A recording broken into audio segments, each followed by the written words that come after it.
قرآن پاک کی ایک آیت ہے، اس کے مطابق ہر گروہ ہے جو اپنے نالج کے مطابق خوش ہے، صحیح ہے یا غلط ہے، لیکن ایک آدمی جو بی ایس سی یا ایم ایس سی کرتا ہے اسے عام طور پر اسلام کا پتہ نہیں ہوتا۔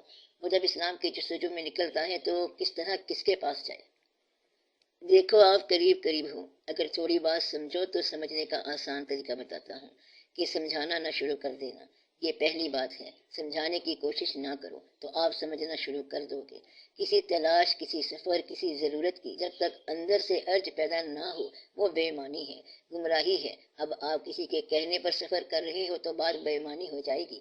کسی نے کہا کہ بھینس بیمار ہے، بولا یہ دوائی پلا دو، اس نے دوائی پلا دی، بھینس مر گئی۔ اس نے کہا یہ کیا دوائی پلا دی ہے؟ کہتا ہے کہ میں نے بھی اپنی بھینس کو یہی دوائی پلائی تھی۔ پوچھا کہ تیری بھینس کا کیا بنا تھا؟ کہتا ہے کہ میری بھینس بھی مر گئی تھی۔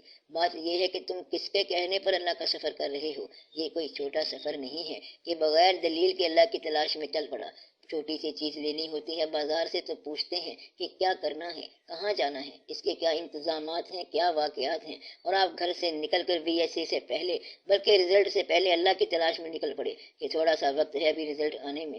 یہ تو کوئی بات نہ ہوئی۔ تو اللہ کو تلاش کرنے سے پہلے کم از کم کچھ تو محرم ہونا چاہیے اور اپنی ضرورت کے جینون ہونے کا شعور ہونا چاہیے۔ اور پھر تیسری چیز یہ ہے کہ کوئی انسان آپ کے سامنے ایسا ضرور ہونا چاہیے جس نے اس سفر میں آپ سے پہلے راستہ طے کیا ہوا ہو۔ چوتھی بات ضرور یاد رکھنا کہ اللہ کے پاس جانے کے لیے جب بھی پہنچو گے انسان کے پاس پہنچو گے۔ اللہ کا سفر انسان پر ہی ختم ہوتا ہے۔ یہ راز کی بات ہے، بعد میں سمجھ آئے گی۔ یہ بات جان لو کہ کچھ حقائق 30 سال تک سمجھ آتے ہیں، کچھ حقائق 40 سال کے بعد سمجھ آتے ہیں، کچھ حقیقتیں عمر کے ساتھ سمجھ آتی ہیں، ٹائم کے ساتھ سمجھ آتی ہیں۔ جس نے بیٹی بیاہی ہے اس کا واقعہ اور ہے، جس نے بیٹا بیایا ہے اس کی کہانی اور ہے۔ یہ الگ الگ واقعات ہیں، اس لیے بڑے صبر کے ساتھ، بڑے تحمل کے ساتھ اس سفر کو کنفیوژن سے بچانا۔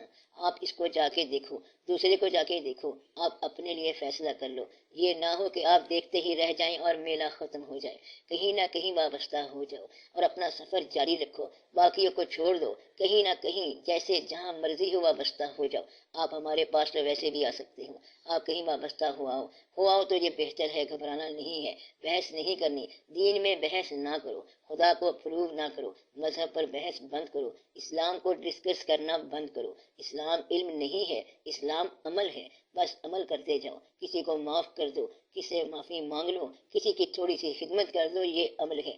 دھیان کرو، آسان سی بات ہے، گھبرانے کی ضرورت نہیں، بہتر وقت آ جائے گا۔